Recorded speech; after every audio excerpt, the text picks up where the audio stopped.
Querida comunidad, buenas noches.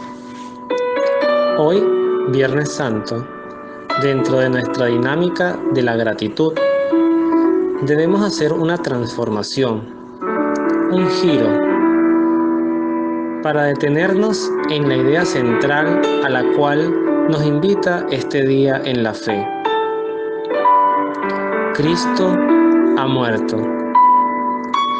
Esta muerte, a todas luces, representa un punto de inflexión en la forma de entender a Dios y hacer conciencia de hasta dónde es capaz de llegar este Dios creador para salvarnos. En la tradición, en un día como hoy, se recuerdan las 7 palabras del Señor en la cruz. Y las mismas siempre se han meditado como una muestra de entender el dolor, el amor y la confianza puesta en Dios, aun si experimentamos momentos de soledad y angustia. Pero hoy queremos transformar este concepto, no sustituirlo, a un enfoque de gratitud, porque como aquel ser que consciente de su partida elabora un testamento para sus herederos, Jesús, en sus 7 frases célebres, nos dejó un repertorio de riqueza que al comprenderlas bajo esta óptica sabremos decir al final, gracias Señor. Por eso hoy vamos a conocer la herencia de Jesús para nosotros desde la cruz.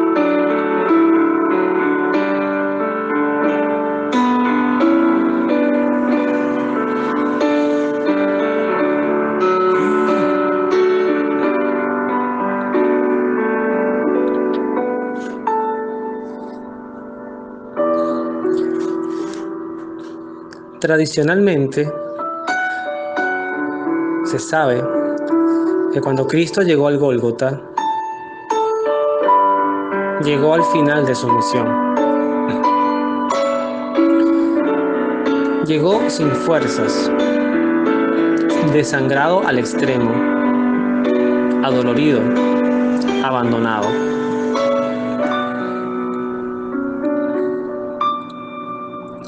Estando Jesús en el Gólgota,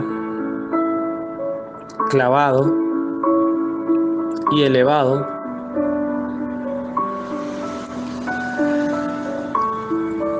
experimenta una última realidad que a su vez también se podría entender como una gran tentación. Cristo no dejó de recibir tentaciones. En todo su transitar desde el bautismo, su estadía en el desierto, toda su vida fue tentado de muchas formas, lo cual ponía siempre a prueba, yo no diría en riesgo, pero sí a prueba, todo lo relacionado al pecado, a la perfección, a condicionar la gracia, a caer en el pecado que cayeron Adán y Eva, el pecado de la desobediencia. Cristo desde la cruz, lo poco que podría ver ante un rostro muy maltratado, ensangrentado, inflamado por los golpes, escuchaba invitaciones a bajarse para creer, era una tentación atractiva, porque además se había sanado a otros, decían, ¿por qué no se salvaba él mismo? Cristo también experimentó la soledad, solamente consolada con el bálsamo, que no era poca cosa, de la presencia de su madre María, quien hubiese sido capaz hasta de morir en la cruz con él. Y Juan, el apóstol más joven, quizás por ser el más joven, el más indiferente al peligro. Y estando allí, por una nota misteriosa, pero lo sabemos de Juan y a primera línea, y luego iluminado por el Espíritu Santo, Cristo expresa 7 frases Me gusta más llamarlo frase que palabras porque palabras puntualmente son palabras. No es lo mismo decir 7 palabras que 7 frases, pero se entiende el contexto, es el mismo. Hay 7 expresiones que salen de la cruz de Cristo, desde la cruz.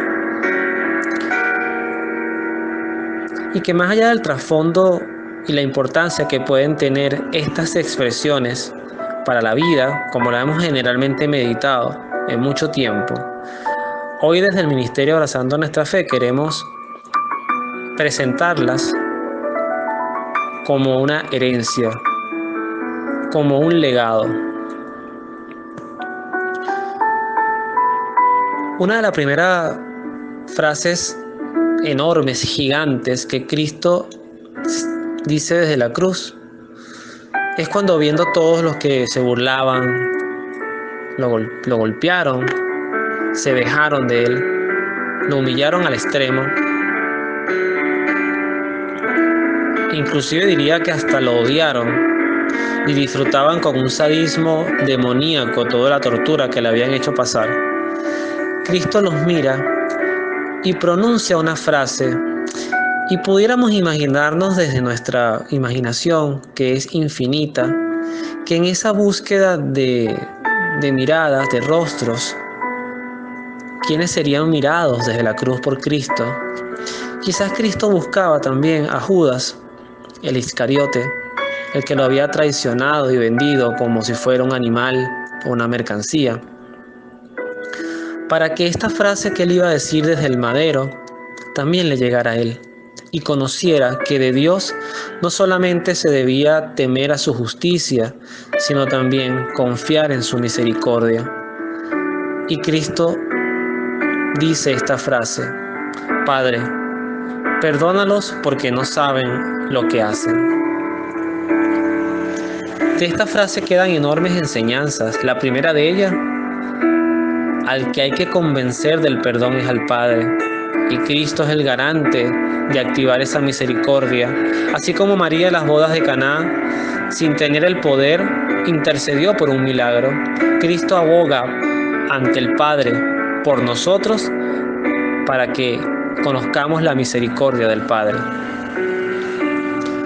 Pero a la vez Cristo nos enseña como una primera herencia la calidad del perdón.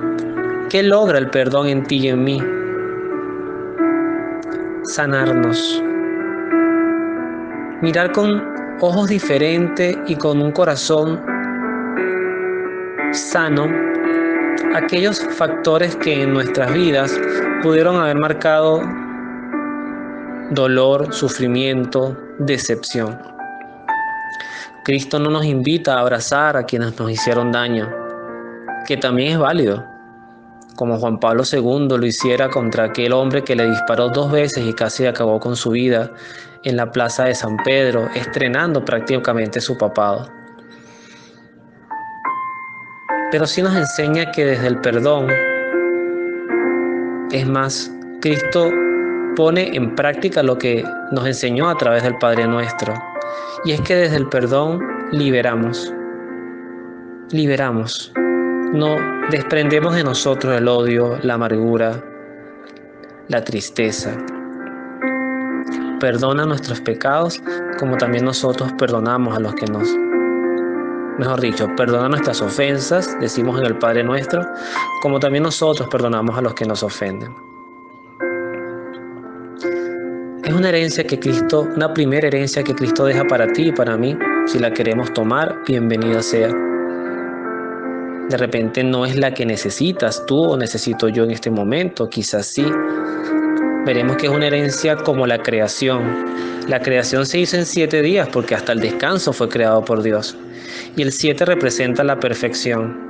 Cristo desde la cruz nos regala 7 riquezas.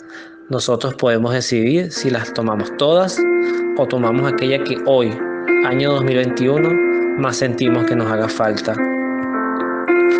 Una segunda riqueza la vemos entre un diálogo entre un hombre que se sentía que era sumamente malo, era un criminal. Hay personas que les han enseñado que no son meritorias del amor de Dios, que a veces piensan que sus pecados son tan horribles que wow, ya yo estoy precondenado. Ya yo estoy en los precondenados. No hay salvación para mí, no hay perdón posible para mí. Cristo nos deja una segunda herencia y para esta tiene hasta un testigo que hoy nos puede decir: doy fe de que esto es cierto. Un criminal desde la cruz le dice a Jesús: Señor, acuérdate de mí cuando estés en tu reino. Y Cristo le dice a este hombre: te aseguro que hoy mismo, hoy, no dice en algún momento, en un futuro, hoy. Es decir, si tú o yo fuésemos llamados por Dios hoy, mañana, pasado mañana, dentro de un año, dentro de 10, dentro de 15, dentro de 20, dentro de 50 años, cuando sea, ese día, Cristo te pudiera decir: si se lo pides, si se lo pedimos, hoy mismo estarás conmigo en el paraíso. Lo cual habla de un cielo muy dinámico, muy activo, muy real, muy consciente. Hoy leía a un sacerdote una frase hermosísima: Cristo durante todo el Evangelio nos enseñó cómo vivir, y un día como hoy, Viernes Santo, también nos enseñó cómo morir. Y esta enseñanza también nos la refleja en este buen ladrón. Este buen ladrón que tiene esta oportunidad envidiable, no solamente de morir como el Señor. Recordemos que después Pedro, el apóstol, cuando va a ser crucificado en Roma, pide morir crucificado, pero de cabezas, porque él no merecía morir como su Señor. Este ladrón murió como Jesús, a su lado. Fue quizás el apóstol que no estuvo con él. Dimas, como lo nombra la tradición, se hizo vida en aquella frase que Pedro dirigía en la última cena y que no fue capaz de llevar a cabo por cobardía humana y explicable, y luego perdonada. Pedro le dijo a Jesús: yo soy capaz de morir por ti. Y Jesús le dijo: te aseguro que antes de que el gallo cante me habrás negado 3 veces. Pero Dimas, sin haber hecho esa promesa, murió como Pedro había prometido que moriría por Cristo. Cristo consiguió un hombre que murió con él y murió teniendo fe en él. Dimas fue el primer hombre que murió teniendo fe en Jesucristo. ¡Wow! ¡Qué herencia tan hermosa! Morir con la fe puesta en Jesús. Luego, Cristo mira a su madre, María, y en ese hermoso diálogo, en silencio, una mujer destrozada, por más fe que tuviera María, por más fortaleza y prudencia y santidad, hay que estar en los zapatos de una madre para entender o para quizás comprender el dolor de ver a su hijo destrozado y crucificado, y además siendo inocente. Una muerte absurda a los ojos de la inocencia y de la justicia, pero necesaria para nuestra salvación.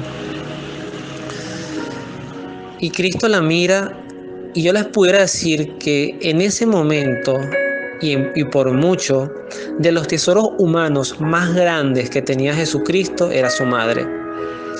Su madre, que fue la primera en verlo llegar al mundo y la última en verlo partir. Y Cristo, con un lenguaje de generosidad extrema, mira a su apóstol Juan, y a través de Juan nos mira a ti y a mí. Y le dice a Juan: ahí tienes a tu madre. Y a María le dice: mujer, ahí tienes a tu hijo. Y en ese momento María se convirtió también en tu madre y en la mía, porque cuántas personas quizás perdieron a sus madres de una manera tan prematura en este mundo. Cuántas personas quizás nunca las conocieron, o cuántas personas, aunque las hayan visto envejecer y morir, hoy todavía quisieran tenerlas junto a ellos, cerca, y darles un abrazo y pedirles un consejo. Pues Cristo nos regala como herencia a su madre. Y solamente hay que aceptarla, más nada, no es el único requisito. No nos estás pidiendo que tratemos a María como una diosa, ni que a María le pidamos milagros, no. Nos está pidiendo que aceptemos a María como madre. ¿Y qué implica aceptar a María como madre? Ver el modelo perfecto de mujer, de esposa, de madre, de ser humano. María no era profesional, no tenía títulos. Eso no la hace más ni menos mujer. María fue una mujer que entendió en su cuerpo las grandes maravillas y regalos que Dios daba desde la creación. Y además fue una mujer que desde el silencio, la oración y el acompañamiento estuvo con su hijo en todo momento. Cuando Juan Pablo II, Karol Wojtyła, perdió a su madre muy joven, en la adolescencia, si la mente no me falla, cuentan que fue a una iglesia en Polonia y desde allí le dijo a una imagen de María: a partir de hoy, tú serás mi madre. Y eso es lo que nos expresa comprender este regalo, esta herencia de Jesús desde la cruz. Luego, en una expresión que muchos han entendido como el rostro más humano de Cristo desde Getsemaní, Cristo mira al cielo y exclama: Dios mío, ¿por qué me has abandonado? Y pareciera que en ese momento Cristo vive una noche oscura del alma, la sensación del abandono total de Dios, del Padre, que además, hay que decirlo, es una sensación nuestra, nunca real. Porque el silencio de Dios no es abandono, jamás. Pero Cristo, y para mí fue un gran descubrimiento y se los comparto, Cristo no estaba reclamándole al Padre un abandono, estaba orando con un salmo, el Salmo 22, entre paréntesis 21, en algunas Biblias es Salmo 21, en otras el 22, y este salmo comienza precisamente con esta exclamación: Dios mío, ¿por qué me has abandonado? Pero les invito a leerlo completo y verán la herencia de este modo de orar a Dios. Porque en los momentos duros, difíciles, donde nos sentimos unos gusanos, donde nos sentimos abandonados, maltratados, burlados, perseguidos, derrotados por el mundo, Cristo nos enseña desde este salmo cómo la confianza siempre estará en el corazón de Dios, en su amor. Cristo también te deja a ti y a mí desde la cruz con esta frase, una forma de orar a Dios. Y que con Dios no siempre hay que estar de buenas cuando estamos bien. Con Dios hay que ser muy constantes en las buenas y en las malas. Es como el matrimonio, esa promesa matrimonial, en la salud y en la enfermedad, en el dolor, en la alegría, en la tristeza, en la pobreza, en la riqueza, siempre con Dios. Y eso lo aprendemos desde esta expresión del salmista. Porque también dirá luego en el Salmo 23, el Señor es mi pastor, nada me falta, y aunque camine por sendas oscuras, difíciles, tú siempre vas conmigo. Qué hermoso complementar estos dos salmos. Luego Cristo nos enseña desde la humanidad lo que significa tener sed y a quién pedirle el agua. Era lógico que tuviera sed. En el mismo Salmo 21, 22, Él lo dice: mi lengua está pegada al paladar. En un salmo profético describía la situación de Cristo desde la cruz. Y estando allí, en el sufrimiento de la cruz, pues dice algo que humanamente era lógico: tenía sed. Pero a la vez, esta frase se permite perfectamente un enlace con aquel diálogo que tuvo en el pozo con la mujer samaritana, el pozo de Jacob, donde los samaritanos iban a recoger agua, y Cristo le dice a la mujer también: tengo sed, dame de beber. Y dentro de todo este profundo diálogo que también encontramos en los evangelios, Cristo le dice a ella: si tú supieras quién te pide de beber, tú me pedirías agua a mí, y yo te daría el agua que quita la sed para siempre, el agua de vida. El que toma esta agua jamás tendrá sed nuevamente. Y la mujer le dice: dame de esa agua. Y creo que en ese momento Cristo necesitaba era esa agua, y la obtuvo, porque aunque le dieron vinagre, quizás de una manera de torturarlos, otros dicen que era una manera de calmar la sed. No me detengo en estas exégesis bíblicas. Lo que sí quiero reconfortarme es en el hecho de que cuando Cristo dice tengo sed, siente la sed, a su vez recibe del Padre la fortaleza de decir: hijo, tu fe en mí, tu fidelidad, tu obediencia y el poder y la glorificación que tendrás calmará toda la sed para siempre. Y en efecto es así.